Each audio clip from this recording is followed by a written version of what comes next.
Assalamualaikum warahmatullahi wabarakatuh. Saya Hendra Eka Saputra, dosen Prodi Ekonomi Syariah Universitas Islam Riau.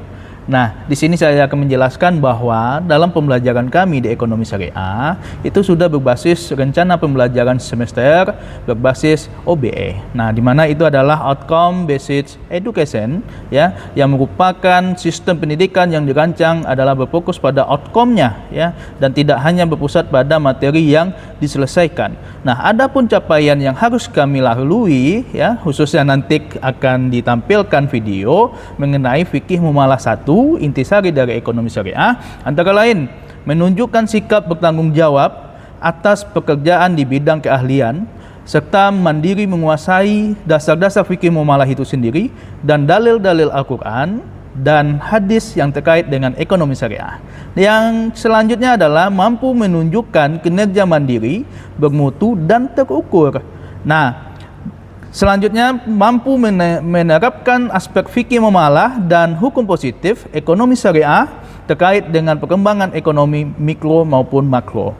Nah, pengertian ya dalam fikih muamalah itu akan diterangkan dalam materinya sebagai berikut. Nah, ada pengertian dan ruang lingkup fikih muamalah, ada perbedaan harta dan ukut, kemudian ragam akad, landasan hukum, syarat dan rukun dalam akad, objek akad, sebab-sebab berakhirnya akad, fikih muamalah. Antara lain yang akan dibahas ba'i, kemudian mudharabah, murabahah, muzara'ah, musakoh, mukarobah, qard, musyarakah, syirkah, tijaroh, ijroh, rahan, salam, istisna. Nah, itu yang akan dibahas. Kemudian untuk segi penilaian, kami akan menilai kehadiran 25%, UAS 30%, UTS 30%, dan kuis 15%. Nah, dalam sistem pembelajaran itu biasanya kami melakukan setelah COVID ini kami efektif di dalam kelas. Nah, namun apabila ada kendala atau halangan dan sebagainya, itu ada penugasan, kemudian ada Google Meet ya, yang diperbolehkan 4 kali oleh universitas. Baik, untuk lebih jelas mari kita lihat dan saksikan video saya mengajar. Assalamualaikum warahmatullahi wabarakatuh. Waalaikumsalam. Alhamdulillahirabbil alamin. Wassalatu wassalamu ala asyrofil anbiya'i wal mursalin wa ala alihi washabihi rasulillah ajmain. Amma ba'du. Pertama-tama ya, marilah kita bersyukur pada Allah Subhanahu wa taala, Tuhan yang Maha Esa. Kemudian tak lupa dengan junjungan kita Nabi Muhammad SAW ya, dengan melafazkan Allah Sayyidina Muhammad wa ala ali Sayyidina Muhammad. Oke, baik, untuk memulai ya, alangkah baiknya kita meminta dari kita semua untuk berdoa agar dilancarkan perkuliahan hari ini. Miun bisa? Oke, baik, silakan pimpin. Bismillahirrahmanirrahim. Alhamdulillahirabbil alamin. Arrahmanir rahim. Maliki yaumiddin. Iyyaka na'budu wa iyyaka nasta'in. Ihdinas siratal mustaqim, siratal ladzina an'amta 'alaihim ghairil maghdubi 'alaihim waladdallin. Amin. Bismillahirrahmanirrahim. Allahumma arinal haqqa haqqan warzuqna ittiba'ah wa arinal batila batilan warzuqna ijtinabah. Allahumma inna nas'aluka 'ilman nafi'an wa rizqan thayyiban wa 'amalan mutaqabbalan. Amin amin ya rabbal alamin. Alhamdulillahirabbil alamin ya. Baik, apa kabar hari ini? Sehat? Alhamdulillah ya. Nah, sebelum kita mulai ya, alangkah baiknya kita kembali flashback ke pelajaran sebelumnya tentang mudharabah ya. Siapa yang bisa? Apa itu mudharabah? Oh, ada 2 ya. Ini deh. Mudharabah ialah akad bagi hasil. Akad bagi hasil dari kedua belah pihak, yang pertama sebagai benar, sedangkan pihak kedua sebagai pengeluaran. Di mana apabila ada keuntungan dibagi sesuai kesepakatan dan apabila ada kerugian ditanggung. Oke, kasih plus. Masih ingat ya? Luar biasa. Oke, memang anak-anak Fakultas Agama Islam ini memang luar biasa semua ya. Dunia harus tahu ya. Nah, apalagi kita ini jihad di jalan Allah ya. Oke. Hari ini kita akan masuk ke akad berikutnya yaitu adalah murabahah, ya. Di mana nanti capaian kita adalah pertama kalian harus tahu pengertiannya, ya, landasannya. Kemudian juga kalian akan harus tahu rukun dan syarat serta bagaimana batalnya akad ini, ya.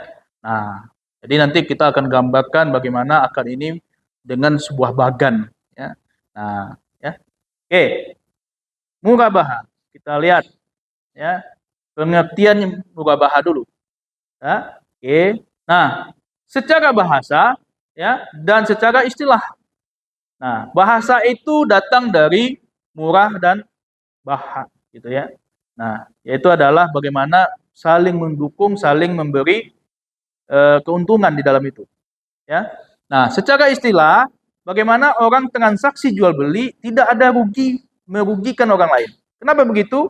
Karena kalau kita memberikan efek judi misalnya, kan ada keuntungan, tapi ada kerugian. Ya kan, bagi yang menang untung, yang kalah ya tidak untung alias buntung. Ya. Nah, itu murabahah. Oke. Kemudian ya, pengertian murabahah ini menurut 4 mazhab, ya, Maliki, Hanafi, Syafi'i, Hambali. Nah, dari 4 mazhab ini ya rata-rata ya mengatakan bahwa ini adalah jual beli yang murni. Jadi akad jual beli yang dilakukan oleh lembaga keuangan syariah itu wajib menggunakan murabahah. Pak, kenapa orang lebih mau mudharabah, Pak? Tergantung. Kalau dia memberikan keuntungan yang tidak jelas, itu pasti mudharabah. Ya, karena tak jelas. Tapi keuntungan yang jelas itu adalah murabahah. Nah, kalau beli rumah, ya, itu pakai mudharabah apa murabahah? Murabahah. Karena jual beli.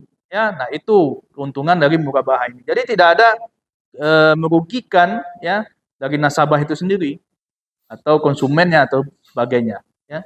Nah, jadi yang beda itu Hanafi bahwa ini diperbolehkan asalkan kita melakukannya dengan akad yang tertulis, ya, ataupun akad yang secara apa namanya harfiahnya langsung tuh, misalnya si Miun ya sama si Lisa akad gitu ya. Nah, akad nikah masuk apa? Ayo. Hah? Nikah. Akad apa? Murabahah. Kalau murabahah berarti orang tua kalian menjual ke kalian. Ya. Jadi dari 4 mazhab itu yang berbeda adalah Hanafi, ya, Hanafiyah. Ya, kalian harus tahu itu. Selebihnya dia mengatakan ini adalah jual beli murni gitu. Ya. Kalau Hanafi harus ada akad khusus dia. Kalau tidak bisa. Karena apa? Cacatlah akad itu. Kemudian sambil berjalan, ya, absen tolong dijalankan, diisi, jangan lupa di tanda tangan. Nanti kalau kaliannya tidak absen, nanti Bapak kira kalian masuk, tapi akhirnya nggak masuk, nggak tanda tangan, ya Bapak nggak akui ya kelas hari ini, ya. Tolong jangan lupa absen di tanda tangan ini diisi, ya. Oke, baik. Karena ini mazhab ini penting ya, karena 4 mazhab ini selalu digunakan di dalam pelajaran apapun, baik pendidikan, ekonomi, budaya dan sebagainya pasti berlandaskan 4 orang ini, ya, Pak Imam ini. Nah, dasar hukumnya ya, pertama adalah Al-Baqarah 275. Kemudian An-Nisa 29. Ya. Nah, kemudian hadis ya. Nah, hadis enggak tanya-tanya. Ayo, siapa? Wira, baca. Hadis riwayat Al-Baihaqi dan Ibnu Majah dan dinilai sahih oleh Ibnu Hibban. Oke. Jadi sesungguhnya jual beli itu harus dilakukan suka sama suka. Nah, gimana Pak kalau misalnya orang berzina ditangkap lalu bilang, "Pak, kami suka sama suka." Gimana? Orang zina nih ketahuan di kos, ya. "Pak, kami suka sama suka." Gimana? Boleh, Wir? Kenapa? Dosa. Si Wira langsung dosa katanya gitu ya. Nah, tapi sering bawa cowok ke rumah. Ya rumah Pak tanya cowok, kalau cewek kan zina dia udah tuh. Ya kan? Pernah bawa cowok? Iya, pernah kontrakan bawa cowok. Astagfirullah.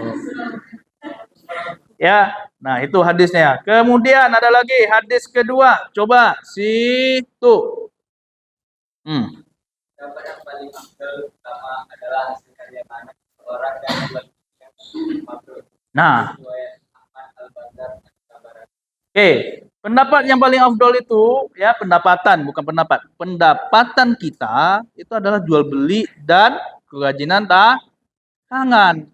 Nah, kalau kalian itu ya apalagi mahasiswa yang punya kreativitas ya. Nah, kalian bikin pipet tahu ya? Nah, sedotan ya, pipa, paralon, sejenisnya ya, itu sama kan? Tapi yang lembut yang mudah dipakai oleh makhluk manusia untuk minum adalah pipet, sedotan ya. Nah, itu dirajut jadi bunga. Ada pernah ya? Lihat ya. Nah, itu. Oke, itu kerajinan itu halal dia. Maka dulu ada, wah ini kok bisa jual plastikan gitu ya? Kan ada ya tas dari Sunlight ya, tersebut nama ya. Tas ibu-ibu tapi dari bungkus kayak gitu tuh.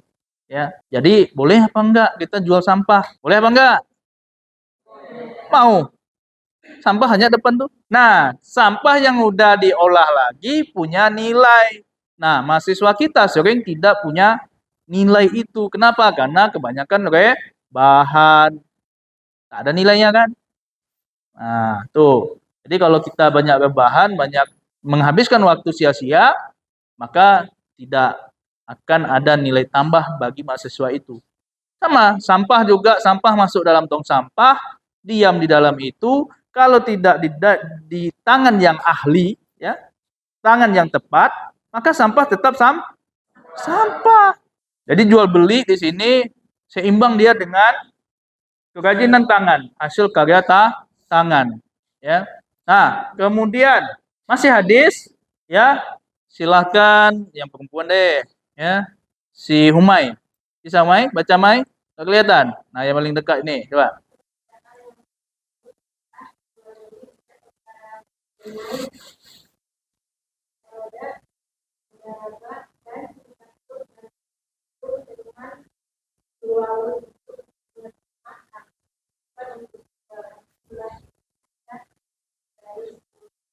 Nah, jadi ada 3. Kalau kalian nih nanti ya, kalian punya cita-cita untuk mempunyai usaha, gitu ya. Ada 3 hal yang Allah kasih keberkahan di dalam itu. Pertama itu mudorobah, ya, mudorobah, ya, atau mukorobah, ya, dan mencampur gandum dengan jewawut, ya, untuk keperluan rumah tangga. Ya. Nah, kenapa? Karena kalau gandum kita campur yang bagus dan jelek, lalu kita jual, dosa nggak? Jangan gandum deh. Orang depan sana jual buah mangga tuh, depan tuh, LPI. Nah, ada jual mangga. Yang dia lihatkan itu memang yang segar. Tapi setelah kita nanti suruh pilih, yang di tengah, yang dikasihnya ke kita apa? Yang udah mau busuk. Itu boleh apa enggak? Enggak boleh, ya. Itu haram hukumnya, ya. Kenapa? Karena ada unsur goror, ada penipuan di dalam itu, ya. Nah, oke. Kemudian dalam jual beli ini, ya, tidak tunai pun, secara tunai, ya, maupun tidak tunai. Sekarang kan ada yang pakai kris, ada pakai apa? Kita harus adaptasi cepat. Pak, itu gimana hukumnya? Karena Nabi nggak pakai handphone dulu, ya, nggak bisa pakai kris kan? Ya, nah, ya jangan dong kita bandingkan zaman dulu dengan zaman kita. Bahkan mungkin bisa jadi kita itu lebih familiar terhadap kecanggihan zaman dulu. Toh, ya, sampai hari ini ya piramida di Mesir itu masih diperdebatkan bagaimana cara membuatnya. Dengan setinggi itu pesawat belum ditemukan, ya kan, untuk ngangkatnya. Nah, gimana? Nah, kalau misalnya kalian memberikan yang terbaik ya untuk Islam ini, maka kalian akan tahu, oh, enak toh jadi pengusaha. Nah, gitu. Kenapa? Karena jual beli ini loh pangkal dari kita membuat peradaban ekonomi kita berubah. Kalau nggak dari kita, lalu siapa lagi? Jadi kalau seandainya kita membuat suatu planning, buatlah planning usaha yang mensejahterakan kalian, khususnya secara umum untuk umat. Pak, apa itu Pak? Jual diri Pak? Ya enggak. Ya, kan untuk umat Pak, banyak tuh pelanggan datang. Ya enggak. Ya, itu dosa. Ya. Nah, tapi Bapak juga ketemu dengan orang, ya. Apa katanya? Pak, saya jual diri. Maksud Ibu mau jualkan diri ke saya? Ya enggak gitu katanya. Saya itu jualan sambil berdiri. Katanya begitu, jual diri.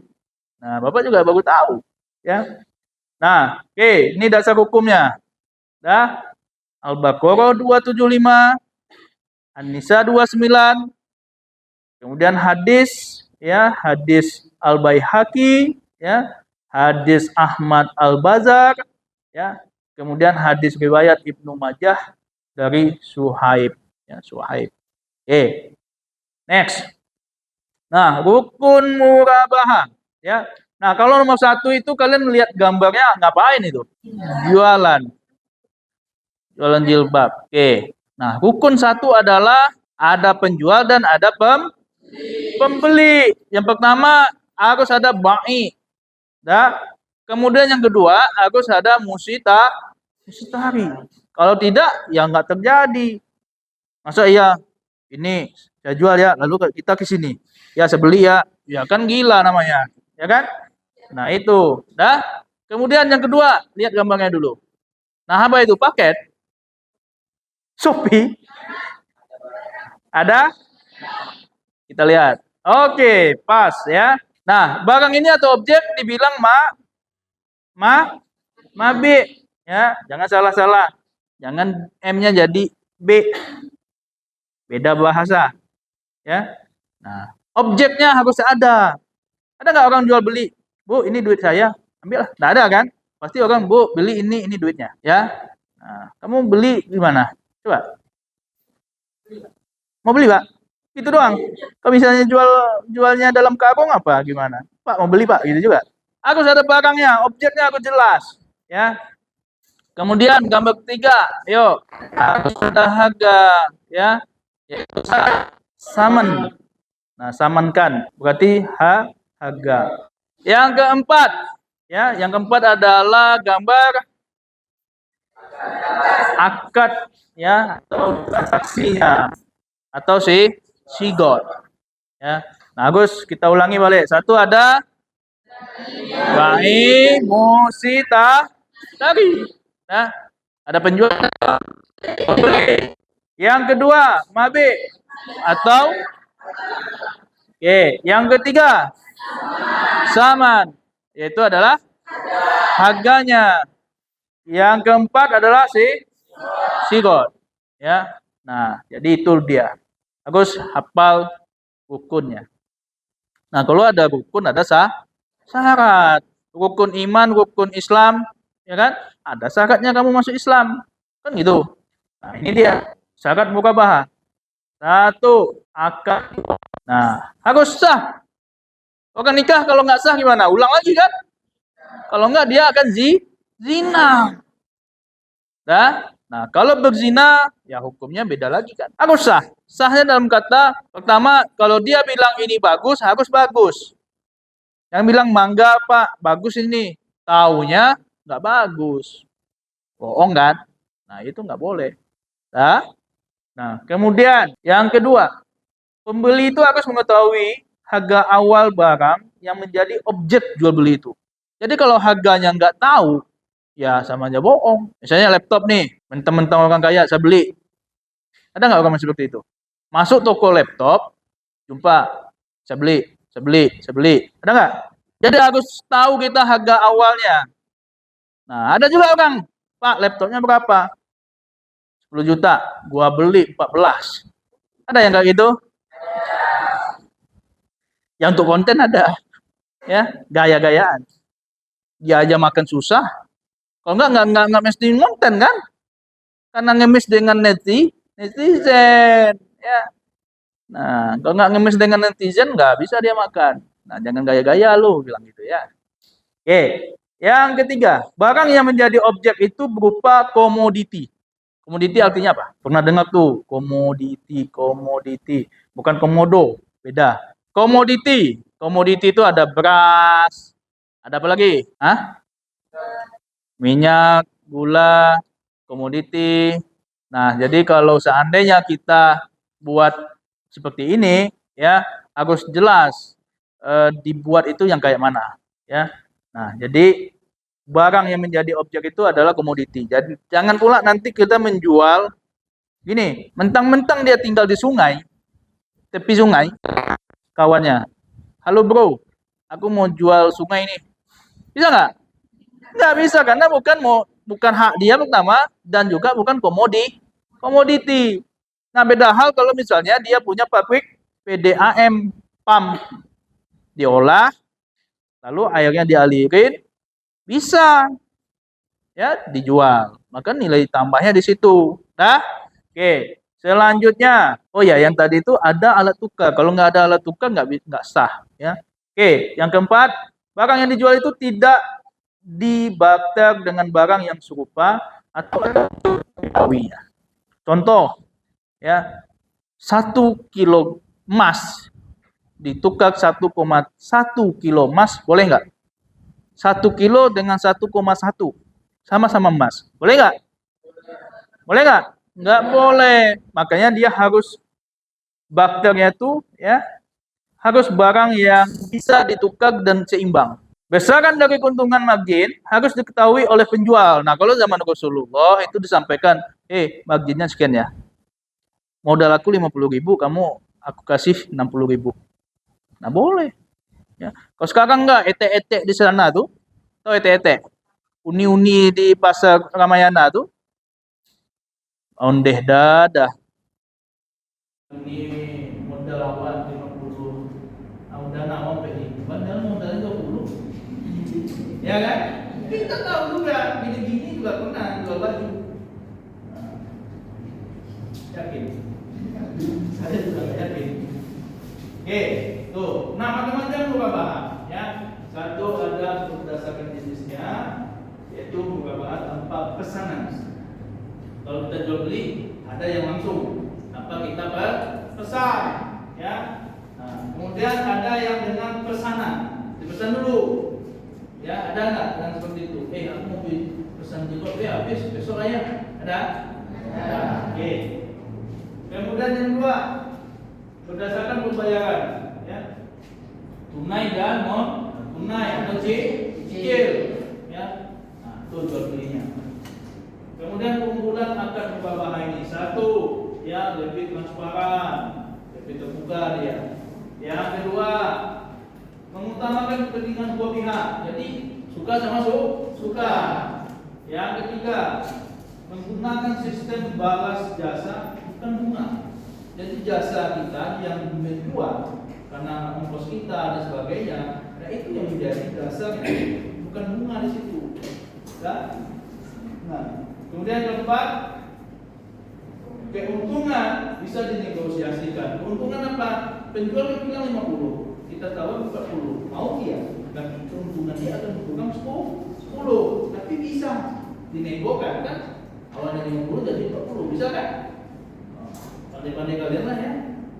Kalau nawar itu harus mati-matian orang jual.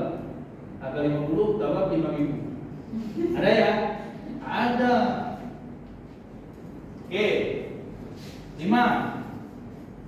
Angsuran dibayar sesuai kesepakatan. Kalau misal cicilan harus sesuai dengan kesepakatan. Kalau enggak nanti tak sah ya, batal. Ya. Yang keenam, bisa digunakan untuk kegiatan konsumtif dan produktif. Nah, dalam penggunaan akad ini biasanya di lembaga bank syariah, ya, lembaga keuangan, ya, ada BPRS, ada PMT, ya, operasi syariah, ya, itu banyak. Ya. Itu berdasarkan fatwa DSN MUI nomor 4, ya, tahun 2000 tentang murabahah itu sendiri. Oke. Kemudian Penerapan akuntansinya, ya, PSAK-nya 102 atas pembiayaan murabah itu sendiri. Ya, kalau ini tentang regulasi negara. Oke, kita next. Nah, ini fatwa-fatwa tadi, ya. Yang pertama, ketentuan fatwa tentang bank syariah. Nanti boleh dicek, ya. Karena kita bukan hukum, kita ekonomi, ya. Kemudian ketentuan praktek murabahan pada nasabah. Nah, itu inti dari fatwa MUI ini yang bisa anak ekonomi pakai.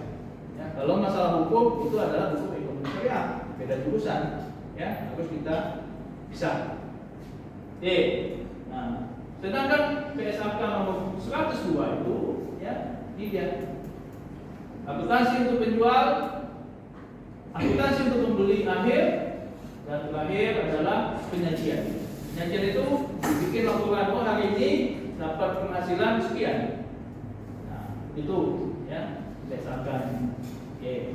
Nanti kalau kalian belajar ini, kalian habis dong anak hukum ekonomi syariah, nggak bisa lagi kerja apa dia nanti. Ya, karena ekonomi syariah yang ngambil ini, gitu ya, hukum ini. Kita bagi, ya, nggak bisa kita. Nah, murabah itu pertama, satu, kamu harus mengajukan pembelian barang kalau di bank, ya. Kemudian negosiasikan persyaratan. Misalnya meja mau beli 10.000, 1 juta deh.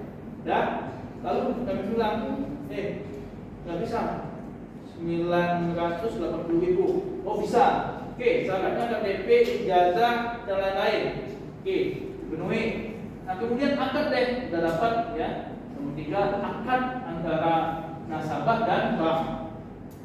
Nah, kemudian bank akan membeli meja. Mejanya dibeli sama bank.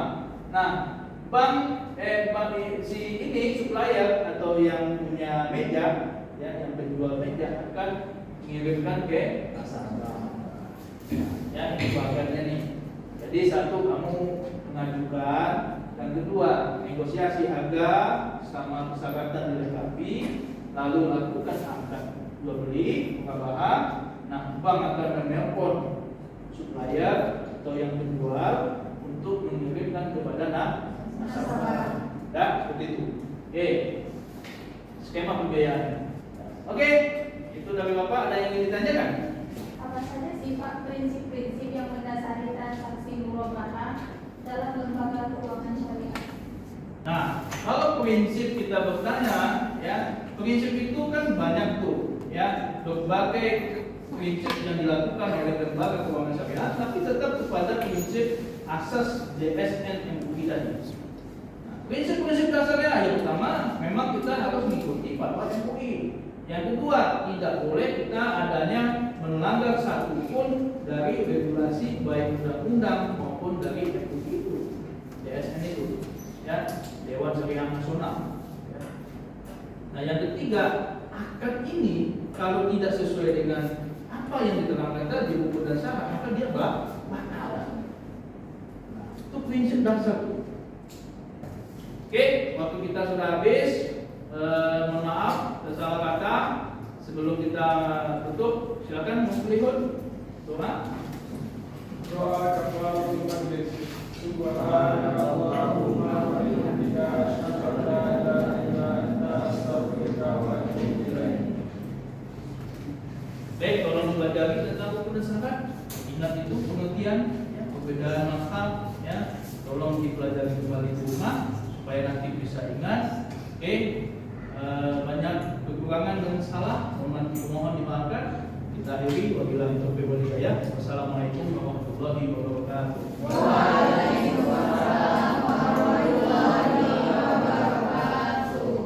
Demikian dan terima kasih. Wabillahi taufiq wal hidayah. Wassalamualaikum warahmatullahi wabarakatuh.